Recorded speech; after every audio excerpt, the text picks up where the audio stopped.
mataas na ground clearance para hindi basta sasayad kapag nasa lubak ka, dual sport tires para may additional kapit kapag nasa lupa ka, raised handlebar para madaling kontrolin, sinamahan pa ng tamang posisyon ng mga foot pegs kaya madaling tayuan sa matagtag na daan. Nakakatulong rin ang raised handlebar para sa relaxed riding position at raised fender para hindi maipunan ng makapit na putik yung pagitan ng gulong at tapaludo na maaaring pumigil sa pag-ikot ng front wheel. And the result? Look at that mess. That's what you get if you challenge the scrambillity of this bike. Scrambillity? Naimbento ko lang yung word na yun. Ganito ang mapapala mo kapag sinubukan mo yung pagiging scrambler niya.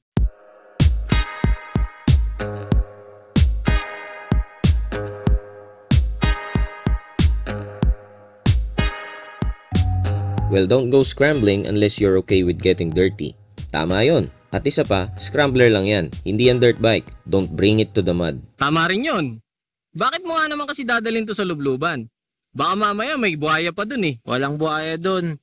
Yung mga buhaya, andun sa mansyon nila, kasama ng mga luxury cars nila. Kapag sa semento o asfalto mo siya ginamit, panatag kang hindi mangyayari to. Hanggang sa may isang rider na nagpa-car wash at nag-summon ng ulan. Di naman kalakasan yung ulan.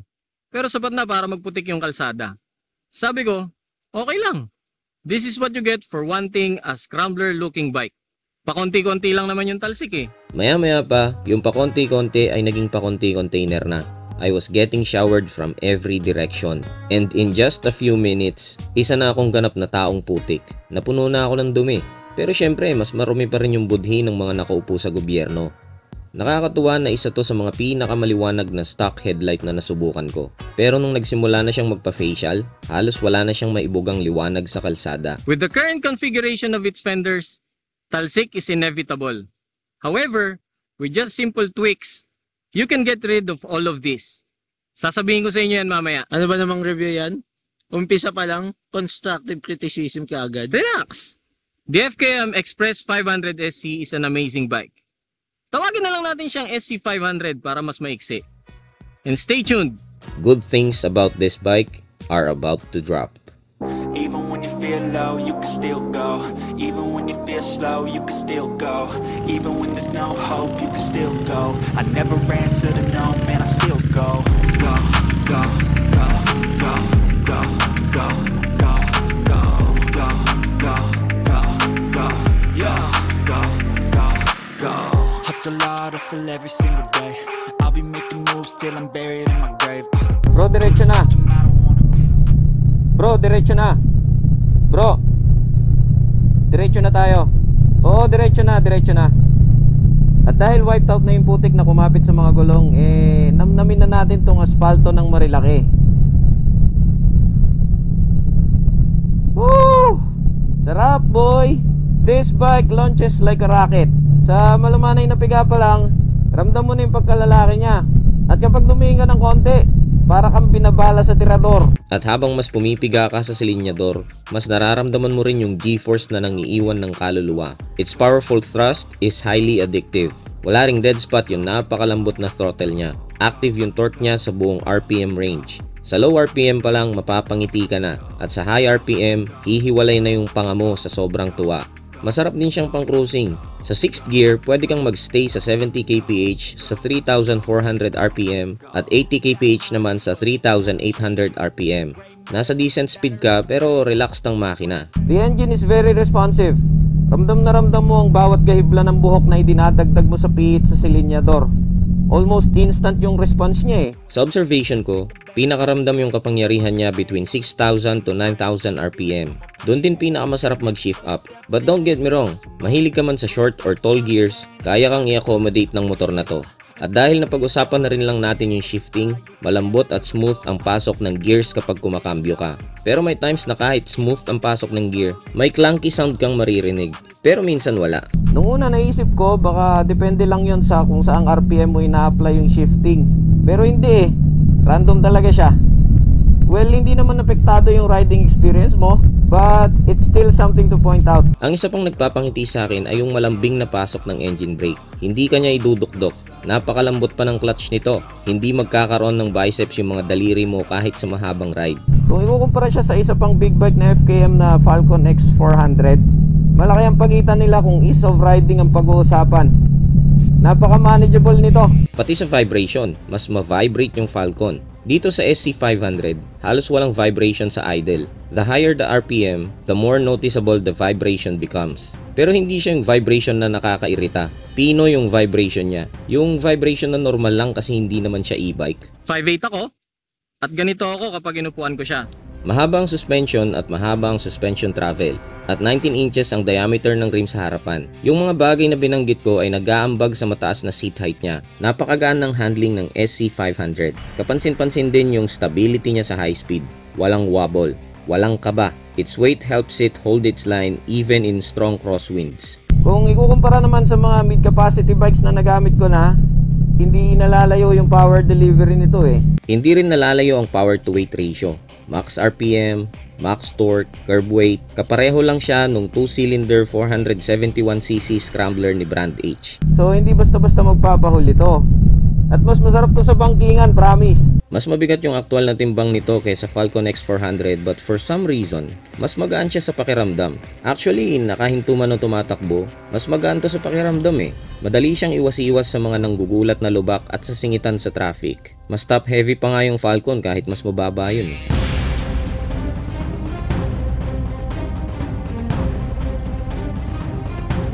What I love the most about this bike is when it glides through the bends in the road. Ayan o, bibanking tayo. Napaka-smooth.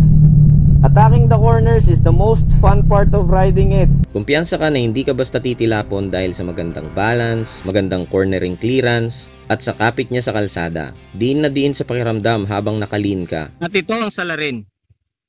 Itong mga gulong na to. Kapit tuko sa semento at asfalto. Kahit sa basang kalsada, kumakapit siya. Let's talk more about the good stuff. Solid na headlight protector.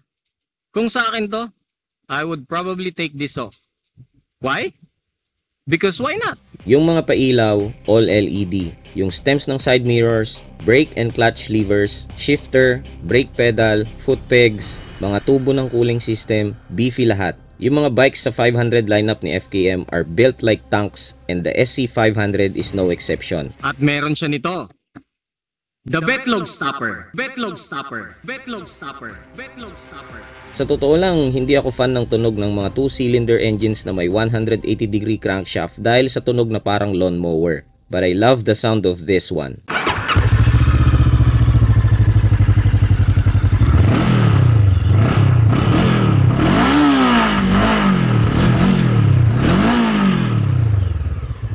Deep and bassy with a mild whistle.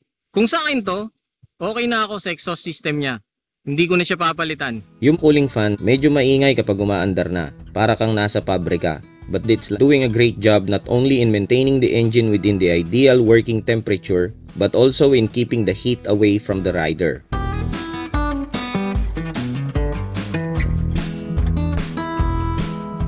Ilang beses akong napapreno ng alanganin, pero hindi ako binigo ng dual channel ABS niya.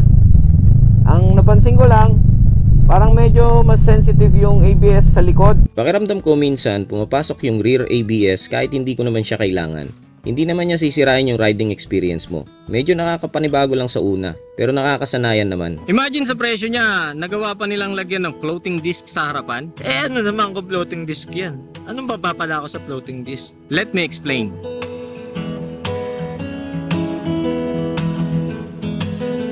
The more na ginagamit natin yung preno natin, the more na umiinit siya. Alam nyo naman kung ano yung reaction ng bakal kapag naiinitan, yung tinatawag nating thermal expansion. So, nag-e-expand siya pag ganon at nag-e-expand siya pag ganon. Sa floating disc, merong two major parts. Merong outer ring at meron din siyang carrier. At itong outer ring at carrier ay pinapagitnaan nung rivet o bobbin. Ngayon kung mapapansin nyo, meron siyang maliit na gap sa pagitan nila. So technically, itong outer ring at saka itong carrier ay hindi magkadikit. Kaya kapag nagkaroon siya ng thermal expansion, balance yung pag-expand niya sa lahat ng direction. Hindi siya nagkakaroon ng warping. So mas consistent yung braking. Ito lang ang umiinit at hindi ito. Mas mabilis siyang lumamig dahil ito lang ang pinapalamig mo. Ito, hindi nakasama. Nung una, ini-expect kong iinit agad ang wet packs ko sa upuan. Para kasing kulang sa padding eh. So, ini-expect ko matigas. Pero hindi pala. mas matigas pa rin pala yung mukha ni Congressman. Sa 6 na oras na tuloy-tuloy na biyahe, hindi nagreklamo yung wet packs ko, but I still think it needs a little more padding. Yung suspensions ang una kong inusisa sa motor na to. Kudos nga pala kay FKM for installing adjustable front suspensions. O, di ba? The adjuster on the right adjusts the compression and the one on the left adjusts the rebound. I am a fan of the SC500's telescopic fork. Sapat na yung stock settings niya to absorb the momentum kapag nag-downshift ka o nagpreno ka dahil nagpi-prepare kang pumasok sa corner. Maganda ang talbog niya sa cornering. Walang ekstrang talbog na parang sisirain niya yung kumpiyansa mo habang kumukorner ka. Walang ganon. It is also good in absorbing the bumps and jumps due to road imperfections. Yung rear suspension niya ay gumagamit ng linkage system which should allow the suspension to have a progressive leverage ratio. Pero medyo hindi ganun eh. The suspension lacks natural progression. Maganda naman ang talbog niya sa high speed. Pero sa low to moderate speed, medyo matagtag siya may angkas man o wala. But I think magiging okay to kung ma-adjust siya para lumambot ng konti. Nung sinilip ko yung rear suspension, meron siyang thread that allows you to tighten up or loosen down the preload. Kaya lang, hindi ko nasubukang itono kasi adjusting the rear suspension requires a bit of disassembly. Sa 500 lineup ni FKM, may dalawang variants ang Express 500. Yung Cafe Racer variant na mas road-focused ay tinatawag na Express 500 Racer. Ito naman, Express 500 SC. SC stands for Scrambler. But can it really scramble? Only one way to find out. My sun is breaking, skies painted gold, engine humming softly, stories to be told. A private bike of freedom, a road beneath my feet. Everything's a secret. For the unpaved road, I stayed with the stock compression setting of the front suspensions kasi okay na ako doon. But I adjusted the rebound sa medyo mas mabagal na setting and it really made a satisfying difference. Hindi mo ramdam kahit nasasalya sa mga obstacles yung front wheel. Kapag sinagad mo sa pinakamabagal na setting yung rebound, maninibago ka. May mga instances na pakiramdam mo flat yung front wheel. Kaya okay na ako sa settings na ginawa ko. Yung rear suspension, well, same concerns, medyo stiff. Pero overall, enjoyable pa rin yung off-road ride mo sa SC500. Kailangan mo lang munang tansyahin yung terrain. Huwag sabak ng sabak. Sana talaga madali lang ma-access yung adjustment niya para mapalambot ko siya. Pero para hindi gaano matagtag yung upper body natin, tayuan na lang natin, di ba? O, di ba? Sarap. Ganda talaga ng balance nito. At dahil may kataasan yung ground clearance natin, kumpiyansa tayo na hindi basta sasayad yung ilalim niya.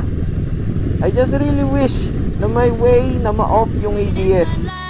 Travel grass and stone. Every breath reminds me, never ride alone. The earth is in the heartbeat.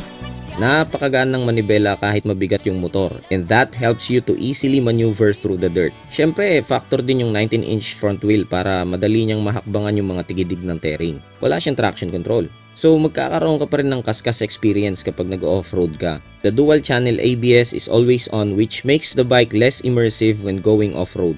Naghanap ako ng way para ma-off yung ABS pero wala akong nakita. But that doesn't matter to me because I love this bike. It looks good, the engine is well refined, and the build is tough. It doesn't even feel like a bike that you can get for only 278,000 pesos. It's definitely a steal for the price. Mas sulit ang bayad mo dito kaysa tax na ibinubulsan ng mga politiko. Bakit hindi na lang yung Cafe Racer variant ang bilhin nila? Well, that depends on how you ride. I would say that the SC500 offers a more comfortable ride than the Racer 500 due to the upright riding position. Kahit paano, may konting laban ka sa mga no-choice situations. May bash plate ka rin sa ilalim para maiwasan ng malas. May kaliitan nga lang. Dear FKM, meron lang akong konting suggestions to prevent the rider from becoming a taong putik when riding in the rain. Since road biased naman tong motor na to at hindi naman siya dadalhin ng rider sa muddy terrains 90% of the time. Dito sa harapan, palitan nyo na lang to ng tire hugger. Tapos, dito naman sa likuran, extend nyo lang to hanggang dito. O kaya naman, lagyan nyo na lang din ng tire hugger dito. That would greatly improve the experience when riding in the rain. Would I dare to ride this bike sa mga backroad adventures ko? Well, you might be expecting me to say no dahil nakikita nyong underbone ng palaging ginagamit ko sa trail. At advocate din ako ng small bike adventures. But I would say yes. Not because I'm skillful enough to go scrambling with a bike this heavy, but because I want to add some skills to my bag. This is a bike that the seasoned riders would surely enjoy. This is more of a beginner bike kumpara sa entry-level big bike ni FKM na Falcon X400. Between the two, this is the easier bike, no questions. Kapag nagre-review ako ng motor, may rule ako na hindi ako magbabanggit ng ibang brand name maliban sa brand na nire-review ko. But this time, I'm going to break that rule. Marami na akong nasumbukang mga mid-capacity bikes. And this feels like a Honda. Nature too.